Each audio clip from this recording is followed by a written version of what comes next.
South কোরিয়াকে আপনি আপনার further destination হিসেবে রাখতে পারেন, কারণ ওভারঅল সাউথ কোরিয়ার হচ্ছে আপনার বাজেট ফ্রেন্ডলি একটা কান্ট্রি, স্টাডি পারপাসের জন্য একটা বেস্ট কান্ট্রি। দেন হচ্ছে আপনার ব্যাংক স্টেটমেন্ট সলভেন্সিটাও মোটামুটি রিজনেবল পর্যায়ে আছে, যেখানে আপনি পার্ট টাইম জবের অপরচুনিটিটাও ভালো, এবং থাকা থাকা খাওয়া লাইক হচ্ছে অ্যাকোমোডেশন খরচটাও একটা লিমিটেশনের মধ্যেই থাকে। আসসালামু আলাইকুম, মেহেদী হাসান বলছি ব্রাদার্স ইন্টারন্যাশনাল ঢাকা অফিস থেকে। আশা করছি আল্লাহর রহমতে সকলেই অনেক ভালো আছেন, সুস্থ আছেন। আলহামদুলিল্লাহ আমি এবং আমরাও ভালো আছি, সুস্থ আছি। তো আজকে স্ক্রিনে একজন ভেরি স্পেশাল গেস্টকে দেখতে পাচ্ছেন, আল আসাদ ভাই, যিনি আমাদের ব্রাদার্স ইন্টারন্যাশনালে আছেন অনেকদিন থেকে সিনিয়র কনসালটেন্ট হিসেবে। তো আজকে আমরা আল আসাদ ভাইয়ের সাথে কথা বলবো দক্ষিণ কোরিয়াতে কেন আপনাদের যাওয়া উচিত, বা আলটিমেটলি কেন মিডল ক্লাস ফ্যামিলির জন্য দক্ষিণ কোরিয়া একটা ভালো ডেস্টিনেশন হতে পারবে, বা দক্ষিণ কোরিয়ার সুযোগ সুবিধা অসুবিধাগুলো আমরা আসাদ ভাইয়ের মাধ্যমে জানবো ইনশাআল্লাহ। আসাদ ভাই কেমন আছেন? আছি আলহামদুলিল্লাহ, আপনি কেমন আছেন? জি আলহামদুলিল্লাহ, আল্লাহ ভালো রেখেছেন। আসাদ ভাই, আপনি তো কাউন্সিলিং করতেছেন বেশ লম্বা সময় ধরে, ব্রাদার্স ইন্টারন্যাশনাল সাথে আছে। তো আপনার কাছে আসলে ওভারঅল সাউথ কোরিয়াটা কেমন লাগে, বা কেন আসলে স্টুডেন্টদের যাওয়া উচিত বলে মনে করেন? আচ্ছা, বেসিক্যালি আমরা হচ্ছে সাউথ কোরিয়া নিয়ে কাজ করি আর কি। তো সাউথ কোরিয়া নিয়ে আমাদের মূলত হচ্ছে স্টুডেন্টরা আসে। তো সেক্ষেত্রে স্টুডেন্টদেরকে আমরা অবশ্যই সাজেস্ট করি, আর স্টুডেন্টরাও অনেকাংশে সাউথ কোরিয়ার প্রতি আগ্রহ বেশি, কারণ হচ্ছে সাউথ কোরিয়ার পড়ালেখার মান, সবচেয়ে মেন কথা হচ্ছে পড়ালেখার মান খুবই ভালো। এখানে হচ্ছে দুনিয়ার টপ কোয়ালিটির ইউনিভার্সিটিগুলো হচ্ছে সাউথ কোরিয়াতে আছে। তো সেক্ষেত্রে আবার এখানে আরেকটা হচ্ছে অ্যাডভান্টেজ, যে এখানে হচ্ছে টিউশন ফি গুলো হচ্ছে খুবই লো, অনেক কম। অনেক লো থাকে। যেমন হচ্ছে 1 থেকে 4 লাখ টাকার মধ্যে টিউশন ফি গুলো থাকে আর কি। সো সেই কারণে স্টুডেন্টরা অনেক আগ্রহ সহকারে সাউথ কোরিয়ার দিকে মানে আগ্রহ প্রকাশ করে, যে দেখা গেল পড়ালেখার মানও ভালো, সেক্ষেত্রে টিউশন ফিটাও লো। সাথে হচ্ছে আপনার আরেকটা অ্যাডভান্টেজ দেখা গেল, স্টুডেন্টরা সাধারণত পার্ট টাইমের প্রতি ঝুঁকে। তো সেক্ষেত্রে সাউথ কোরিয়াতে হচ্ছে পার্ট টাইমের অপরচুনিটি খুবই ভালো। অ্যান্ড ওয়েজেসগুলো, স্যালারি ওয়েজেস বলেন, সেগুলো হচ্ছে আলহামদুলিল্লাহ একটা মানে একটা ভালো স্যালারি পায়। তো সেক্ষেত্রে তারা স্টুডেন্টরা তাদের এক্সপেন্সগুলো হচ্ছে নিজেদের এক্সপেন্সগুলো ঠিকঠাকভাবে চালিয়ে নিতে পারে। সেই সাথে দেখা গেল যে তাদের টিউশন ফি, আর মাঝে মাঝে কিছু স্টুডেন্ট হচ্ছে একটু বেশি পরিশ্রম করলে দেখা গেল তারা বাড়িতেও সেক্ষেত্রে হেল্প করতে পারে আর কি। ওভারঅল এমনিতে মানে ওভারঅল কেমন ইনকাম কেমন করা যায়? ওভারঅল একটা দেখা গেল যে সাউথ কোরিয়াতে সাধারণত স্টুডেন্টদের তো একটা লিমিটেশন থাকে, কাজের লিমিটেশন।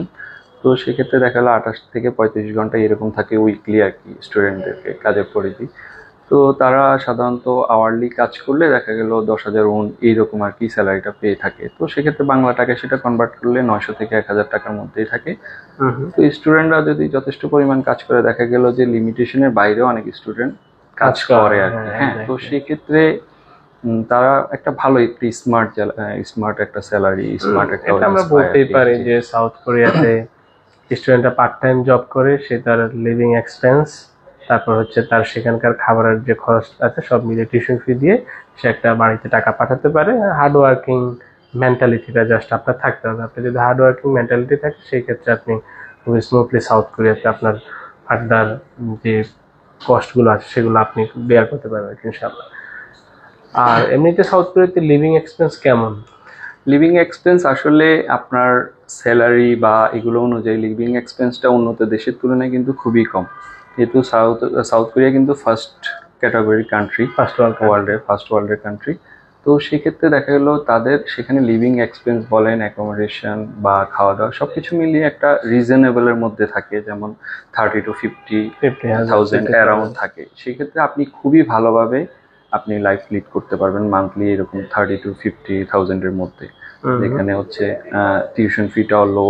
তো সেক্ষেত্রে আমি আগেও বলেছি, মানে স্টুডেন্ট যদি একটু হার্ড ওয়ার্কিং করে থাকে, মানে হার্ড ওয়ার্কিং করে, তো সেক্ষেত্রে সে টিউশন ফি পেমেন্ট করবে, নিজের থাকা খাওয়ার সাথে বাড়িতেও কিছু টাকা পাঠাতে পারে আর কি। দেখা গেল অনেকেই আমাকে জিজ্ঞেস করে যে ভাই মানে এক্সাক্ট কত টাকা খরচ হবে, এটা আসলে এভাবে বলা মুশকিল। আমি বলি যে আপনি যদি রুম শেয়ার করে থাকেন সেই ক্ষেত্রে খরচটা অনেকটা কমে যাবে, যদি আপনার রুমমেট সহ একসাথে খাওয়া দাওয়া করেন খরচটা কমে যাবে।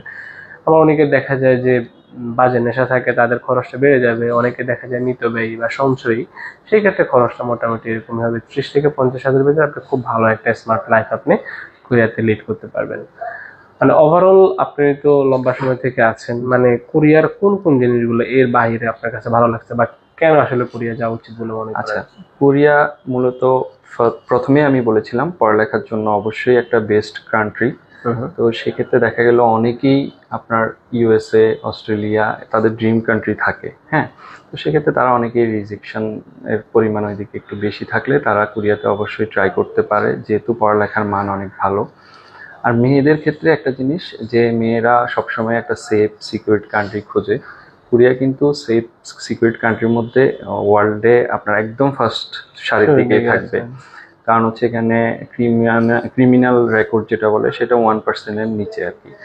তো সেক্ষেত্রে নির্দ্বিধায় মেয়েরাও এখানে যেতে পারে। হিসাব করতে গেলে আমাদের দেশের থেকেও এখানে সিকিউর, লাইফটা সিকিউর ভাবে থাকতে পারে মেয়েরা। সিকিউরিটি নাই, ঠিক আছে। হ্যাঁ, তো সেক্ষেত্রে যদিও সেটা হয়তো আমাদের মুসলিম অধ্যুষিত কান্ট্রি না, সেখানে সেফ অ্যান্ড সিকিউরিটিটা অনেক ভালো, পড়ালেখার মান ভালো। দেখা গেল অনেকেই হচ্ছে কোরিয়াকে আবার সেকেন্ড মানে আপনার একটা গেটওয়ে হিসেবেও ধরে।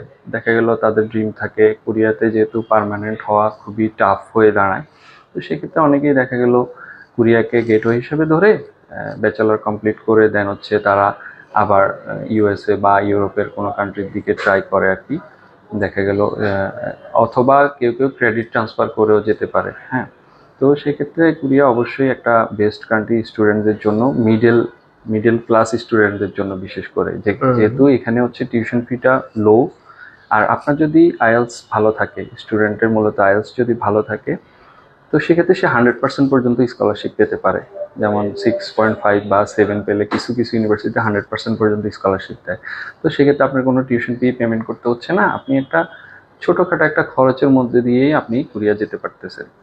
আর পড়ালেখা কন্টিনিউ করবেন, একটা ভালো সিজিপিএ তুলবেন, দেন নেক্সট সেমিস্টারগুলো আপনি একটা ভালো আপনি স্কলারশিপ পাবেন আর কি প্রত্যেক ওকে, সেমিস্টারে। আমি এখানে একটা জিনিস একটু মেনশন করতে চাই, সেটা হচ্ছে যে যেমন জার্মানির ওয়েটিং পিরিয়ডটা আগে ছিল সম্ভবত 18 মান্থ আর কি, এখন মেবি 24 না 26 মাসে গিয়ে পৌঁছেছে। বা অনেকেই বাংলাদেশ থেকে খুবই হোয়াইট পাসপোর্ট নিয়ে, সাদা পাসপোর্ট নিয়ে যখন তারা বিশ্বের উন্নত দেশগুলোতে দাঁড়ায়, অনেকাংশেই দেখা যায় যে রিজেকশন আসে। সেই ক্ষেত্রে রিজেকশন ঝুঁকিটা এড়াতে আসাদ ভাইয়ের যে কথা, যে আমরা কোরিয়াকে একটা গেটওয়ে হিসেবে বা একটা ট্রানজিট পয়েন্ট হিসেবে ইউজ করতে পারি। ট্রানজিট পয়েন্ট হিসেবে আমরা কোরিয়াতে একটা ডিগ্রি কমপ্লিট করলে দেখা গেলো আমাদের পাসপোর্টটা ভারী হলো, এট এ টাইম আমরা কোরিয়াতে গিয়ে কোরিয়া থেকে কিন্তু আবার বিশ্বের অনেকগুলো উন্নত দেশে কিন্তু ভিজিট ভিসাতে ঘুরতে যাওয়া যায়। আপনি যত দেশে ঘুরতে যাবেন আপনার পাসপোর্টটা তত ভারী হবে। তো তখন দেখা গেলো যে আপনি যখন কোরিয়াতে একটা ডিগ্রি শেষ করলেন, শেষ করে যখন আবার আপনি অন্য একটা দেশে দাঁড়াবেন, খুব স্মুথলি আপনার ভিসা প্রসেসিং হবে। আপনি সেক্ষেত্রে ইউরোপে খুব ইজিলি যেতে পারবেন, ইউরোপ, ইউএসএ, কানাডা, পৃথিবীর যে কোনো দেশের দরজা আপনার জন্য তখন উন্মুক্ত থাকবে আর কি, সব মিলিয়ে। সো চমৎকার একটা পয়েন্ট। এর বাইরে আর কি মানে কোন জিনিসটা আপনার কাছে ভালো লাগছে?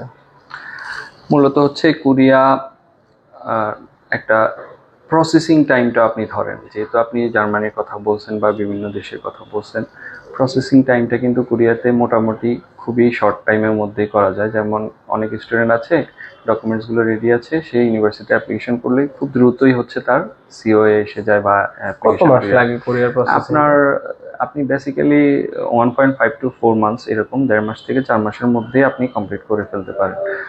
আর এখানে দেখা গেল উন্নত দেশগুলোতে দেখা গেল টিউশন ফিটা অনেক বেশি থাকে, প্লাস হচ্ছে আপনার ব্যাংক ব্যালেন্স, হ্যাঁ, এক্ষেত্রে ব্যাংক ব্যালেন্স অনেক বেশিও দেখাতে হয়। অনেক অনেক দেশের ক্ষেত্রে দেখা গেল 40 লাখ 50 লাখ এরকম দেখাতে হয়, কিন্তু কোরিয়া এক্ষেত্রে হচ্ছে ব্যাংক ব্যালেন্স আপনার মোটামুটি একটা লিমিটেশনের মধ্যেই থাকে। $20,000, $18,000 থেকে $20,000 আপনি ব্যাংক স্টেটমেন্ট সলভেন্সি দেখাবেন স্পন্সরের, দেন হচ্ছে আপনি অ্যাপ্লিকেশনে ভর্তি হয়ে যাবেন ইনশাল্লাহ। আর একটা ভালো কিছু আশা করা যায় আপনার। আচ্ছা, লাস্ট সেমিস্টারে কোরিয়াতে ভয়ানক লেভেলে ভরাডুবি ছিল। 2025 সালের মার্চ ইনটেকের একটা ভয়াবহ ভিসা ডিজাস্টার ছিল। সেই ক্ষেত্রে পরবর্তী সেমিস্টারগুলোতে আসলে কোরিয়া কাম ব্যাক করতে পারবে কিনা, বা এখানে সোশিও পলিটিক্যাল যে অবস্থা বাংলাদেশের সাথে সাউথ কোরিয়ার কূটনৈতিক যে সম্পর্ক, মানে ওভারঅল সব দিক মিলিয়ে আপনার একটা অ্যানালাইসিস জানতে চাচ্ছে। আচ্ছা, যাই হোক, এখানে কথা হচ্ছে গত ইনটেকে এটা সবাই জানা কথা যে কোরিয়াতে রিজেকশনের পরিমাণ অনেক বেশি ছিল। বিভিন্ন কারণ ছিল এখানে। শুধু যে স্টুডেন্টের প্রোফাইলের উপরে এটা রিজেকশনের কারণ তা না, এখানে বিভিন্ন ইস্যু ছিল।